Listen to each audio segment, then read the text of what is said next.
सोयगाव तालुक्यातील बनोटी जरंडी मंडळात पुन्हा झालेल्या अतिवृष्टी सदृश्य आणि सततच्या पावसामुळे झालेल्या नुकसानीची पाहणी करण्यासाठी आमदार अब्दुल सत्तार सोयगाव दौऱ्यावर होते। आमदार अब्दुल सत्तार यांनी सोयगाव तालुक्यात ढगफुटी सदृश्य पावसामुळे झालेल्या नुकसानीची तसेच उद्भवलेल्या परिस्थितीची पाहणी करून आढावा घेतलाय। सोयगाव तालुक्यात अतिवृष्टीमुळे शेती पिकांचे अतोनात नुकसान झाले। शेतीसोबतच पिके देखील वाहून गेली आहे। अनेक ठिकाणी राहत्या घरांची देखील पडझड झाली आहे। तसेच नदी नाले दुथडी भरून वाहत आहेत। यामुळे पूरस्थिती निर्माण झाली आहे। अशा परिस्थितीत आमदार अब्दुल सत्तार यांनी नदी नाल्यांना आलेल्या पुरातून मार्ग काढत बाधितांची भेट घेऊन त्यांना धीर दिलाय।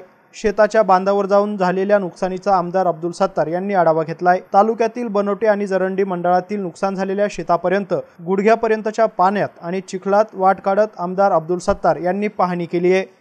येथील शेतकऱ्यांशी जिव्हाळ्याने संवाद साधत त्यांनी धीर दिलाय। झालेल्या नुकसानीची माहिती देत असताना बाधित शेतकऱ्याला अश्रू अनावर झाले होते। अतिवृष्टी आणि सततच्या पावसामुळे प्रशासनाला वस्तुनिष्ठ पंचनामे करण्याच्या सूचना यावेळी देण्यात आल्या।